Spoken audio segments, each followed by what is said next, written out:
What's up, my dudes? It's your boy Connor. We are cruising. We are headed downtown to SX Modern City, or just in that general area. We're going to meet with Albie and Cody. It's been a hot minute since I've ran with them. I miss you guys, bro. We've had a couple changes to the bike. That's mostly cosmetic. The main things being, well, pretty much I think the only thing is we changed out the levers to the drag specialties shorties. Thanks to John over Hardcore Cycles. And we also changed out the crash bar. We went from the Bunk King crash bar to the Speed King's hoop. We finally went ahead and matched the old Flow foot peg shifter. This thing is super comfortable, and you can't really see it, kind of. The old shift linkage down there, the alloy art's a little stronger. I had one break on me, and I keep it now in that little in the bar bag right in front, just in case that one fails. But that one's a whole lot sturdier, it's a lot thicker. I was like, God dang, this thing is girthy. And that's pretty much it. We're still running Trask. Love the exhaust. We finally put in the O2 sensors. Initially, it came with bungs, but it closed off. And then the attachment, I guess, where you plug in is for the 16 millimeter, I think, or the 14 millimeter. And with the stock ones, I think you're at 12 millimeter O2 sensors. And so I just didn't run them for the longest time. And this thing was eating up gas pretty crazy. And we were going to go to Three Sisters, so I was like, you know what, I think it's time to go ahead and put on the old O2 sensors. So I went to Green Harley Davidson, and I went ahead and picked some up. It's just don't tell anybody that we were running Bassani bungs on the Trask bike. But other than that, improvement, definitely noticed it. I guess like the bike kind of remapped itself and was finally identifying the amount of fuel that was being dumped into it, because I mean I was running through crazy gas, and instead of saying fifth gear at 90 miles an hour, I was probably getting 39 to 4100. And now with I have the O2 sensor in, I can be at 90 and I'm about 36. So it runs a little more efficient. I love it. I love the performance with the O2 sensor. So let it be known, kids, put in your O2 sensors. Now, the reason for this video is going to be, I was thinking about it the other day, you know, a couple people have been reaching out to me about the Sunday rides, which is awesome. You know, we're getting tons of new people on each one. Some people swap out where they have family stuff going on, or they have to go to work or something, so they can't make every Sunday, but we're pretty much keeping the same numbers. I remember when I first started out, dude, even though it was a 2-lane highway at 1604, I was sketched out. I finally hit 80 miles an hour, and I was like, oh, damn, dude, it felt good. And then I got more comfortable. The first time I hit 410 was a little intense. The first time I hit 35, what we're on now, over there at 1604 area, I was just like everywhere. I was looking all over the place. I was like, oh my God, you know, what's going on? Checking my blind spots. Just being cautious, because that was the first time I've ridden on that heavy of traffic. And so this is kind of what this video is going to be about. It's just some of the habits that I do when I'm riding in traffic, in case, you know, start riding your bike for commute.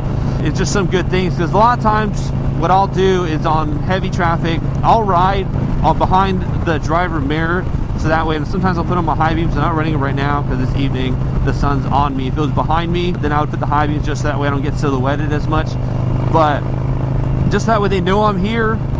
If you have the high beam on, a lot of times they move over just because they get annoyed of it. And, you know, lift your headlight up a bit to where it still projects. Because when I first had it, it was pretty much like 10 feet in front of me, maybe 5 feet. And, you know, someone said, hey bro, your headlight's really low. I was like, okay. So I started playing with it, and I pretty much matched it to where it's where like the license plate is. So where if I have the high beam on, it's right in their mirror. And so I'll just ride it right here, so that way they're like, oh damn, this thing's dude annoying. So that's one of the things I do. A lot of times is I'll always be in the left lane, just because you only have to worry about one lane of traffic, and you know, you don't have to worry about people coming in from all over which way. Something that I do, and again, you know, each person is different. Some people are comfortable one way or another. And then so if it's heavy traffic, but if you see a lot of people merging and doing a bunch of crazy stuff, what I'll do is I'll bump over and I'll move to kind of like the right side of the lane. The car's gonna pass on the right. They may think this is an empty lane and just come in swerving. And nowadays everyone's on their phone. You know, I'm guilty of it too. But, you know, I'll do like a quick response. You know, someone can come and be like, oh, that's a pocket, and they see like an opening in front of the truck, like, you know, something like that. They may come in, swoop. They may not see you till the last minute. You may get sideswiped. You may get scared and be like, oh, fudge, and do like that. So on heavier traffic, what I'll do, I'll kind of just hang out on the right side of the lane, which is, you know, it's not as smart, because say homeboy wants to come into your lane, you have a whole lot less between his lane and your lane to react to, where you might just be like, oh, you know, but then at the same time, you also have a whole lot more room to react to the left. Or say he puts his blinker on, he goes, you can quickly brake and go around him on the outside since you're already there. It all comes down to how comfortable you are. Always stay observant. And then some cases, it's still illegal to lane split here in Texas, but there have been some cases when I was coming back from Dallas. You know, I always keep my bike in gear when I'm in traffic. You know, some people rest, you know, like they put it in neutral for a little bit, which is fine, you know, because like if your hand gets tired, you don't want to let it slip, stall the bike out, and you're like, damn it, you look like kind of like a newbie. I was coming back from Dallas, and I'm stuck just north of Temple. I'm between Temple and Waco, and it was Easter Sunday mixed with they closed a lane or 2 lanes down, so it was dead stop. I must have been there for 30 minutes. And to where the divider, like the median, or these little construction barriers, it was right on the shoulder, so where you didn't have much room to go around. There was room on the right shoulder, but I was all the way on the left, so I started moving over to the right, and it was kind of dead, so I got off the highway, and it's still dead traffic, dude. I mean, it's just, you're screwed. And I'm looking, there's a car behind me that's just making me feel uneasy. I'm like, oh, dude, okay. And so when I stop, I also stop next to the car, pretty much on their outside of, like, by their gas tank kind of thing, like on that lane, to where if someone does hit me, I don't get sandwiched between the 2 cars. And that's somewhere you definitely don't want to be. I haven't been there, thankfully. It just doesn't sound pleasant. But even then, that time in Dallas, this dude, I'm looking in my mirror and he's making me feel uncomfortable. And sure enough, there's one time where he's getting close, like, and I'm like, dude, you know, I had to stop suddenly, so I'm looking in my rearview mirror, watching the driver. He's not even looking. He's straight up looking something in his middle console, and I'm like screaming on my helmet like he can help me, like he can hear me. I'm like, dude. And so I fucking rev bomb it, and then he like, dude, he would have hit me. I'm almost positive, like 99% sure, had I not pretty much gunned it forward. I pretty much just did like a jerk, like you almost stall out and just moved it forward. He would have hit me. And so I said, dude, F that. So I rev bombed, let him know, you know, gave him a piece of my mind, saying like, dude, you got to pay attention. And I said, dude, I'm out of here, man. So I lane split up until I kind of just Google mapped my way around this small town and found my way just past the construction, and then I was gone, dude. Just kind of a quick, you know, what do you do? And also, if you are going to lane split, I do it here and there, or if traffic's really bad and I'm just trying to scoot through to my next exit, and I'll go slow between cars. You know, I'm not going like 60 or 80 miles an hour when traffic is going 15, stop and go, because then say someone also says, hey, look, there's an opening. They go into that spot and you're coming in spice, boom! Next thing you know, you're going over your handlebars, doing endo. It's not a good day for you. So if you are going to do it, California's a whole different animal, just because one, they are used to it. San Antonio will absolutely rather die getting a fiery crash than let you go to your destination 30 seconds faster than they are. There's been times where I'm like, dude, you know, I'm lane splitting, and the person will straight up block it. I'm like, all right, go around him in the shoulder. I'm like, later, dude. I'm like, dude, this thing gets hot, bro. And then there's like the people who are just super obnoxious or childish and like, it's your decision for buying a motorcycle. That's a luxury vehicle. Some people, it's their only means of transportation, because it's still, if you buy a pre-owned bike, it's a whole lot more affordable than a vehicle, than a car. So, you know, I don't get that. I don't understand that. Sure, there are some, you know, riders and motorcyclists that they are a bit of a-holes at times, where you're like, dude, what's going on, you know, or they cut you off. At the same time, it's like, that's not everyone. So, I mean, you run into a couple bad ones here and there, but if it does get legalized in Texas, I can guarantee you there will be some road rage incidents a little more frequently while it gets passed, just because people aren't used to it. Like, even like now, riding a bike, some people just don't look, you know, they're not used to seeing a bike. Usually whenever someone moves over for me, I have a habit of saying thank you, to where, you know, even if it still takes a little bit longer, to where, say I'm pulling up behind them and they don't move over right away, to where I'm kind of behind them for a couple seconds and then they move over, and then I always do like the whole piece, like, hey, thanks, man. So that way, like, oh, you know, he said thank you, you know, maybe it does like a positive impact for the next rider that comes up behind me, or in the future, whenever they come across the next rider. And so that's just me. I mean, you know, I'm just an overall like positive mental attitude type of guy. Like, hell yeah, dude, I'm riding my bike. And each person's different, you know. You may, like, there are times where they don't move and you get all mad, so, you know, I'll go around them, give them a couple rev bombs. Is that necessary? No, but it's kind of like, look, dude, cause that's my biggest pet peeve is people, even if I'm in my truck, people who are not passing in the left lane, get the F out the way, dog. Move, bitch, get out the way, get out the way, bitch, get out. If you are new to riding and you want to get comfortable on highways, I would say, you know, start going a couple down. Like if you have a short commute to work, start riding to work with it, get used to it. The more ride time you get, the more comfortable you are on your bike, the more you are comfortable in situations. Like I still hate riding in rain, but I'm a whole lot more comfortable than I was when I first started. Whenever it would rain and the roads would be wet, I'm like, oh dude, oh dude, oh dude. And that also has a lot to do with your tires.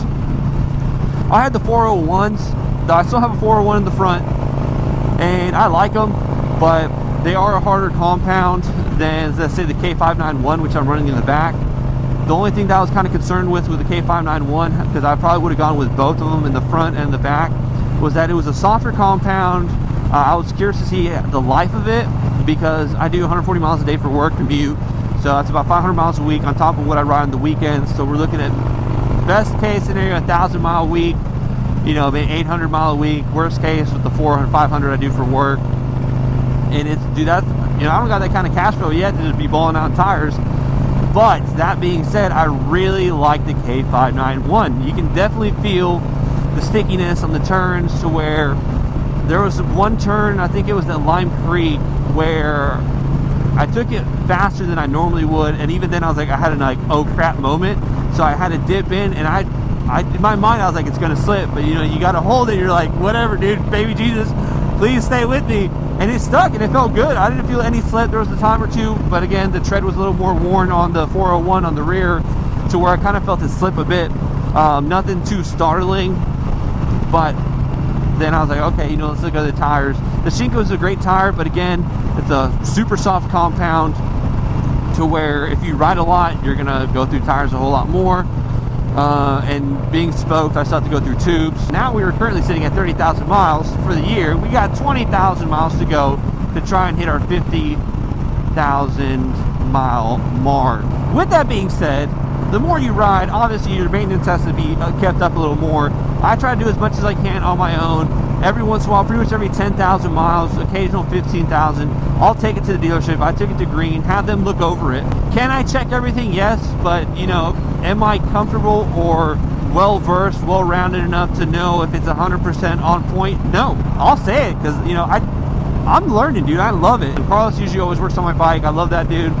Takes real good care of my bike, has an eye for detail, has hooked it up a couple times with, you know, kind of pointing stuff out and explaining things to me, and I'm real appreciative of that. So huge thank you to Carlos, as well as to everyone at Green. They're always super nice to me. They let me dick around, hang out, drink all their coffee. I love it.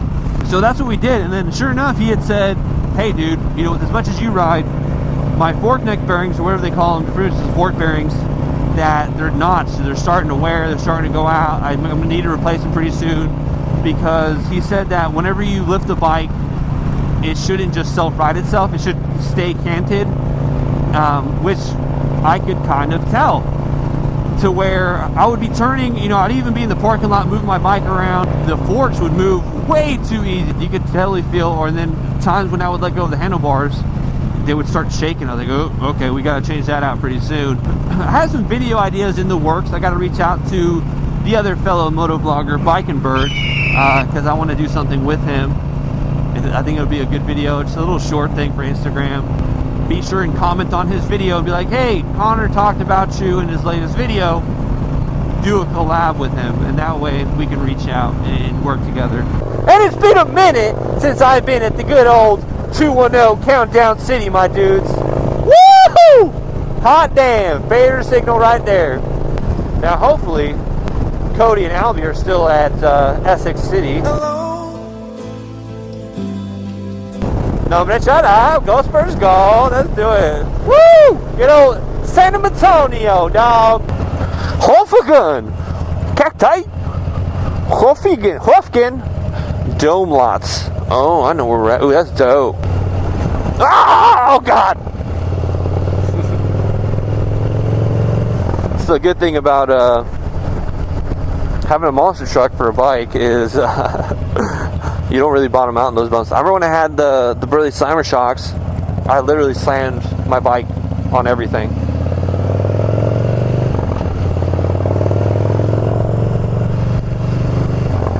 Turn right. Literally never been here. We are showing up. Hopefully they're still here. I don't think so. Can't see shit.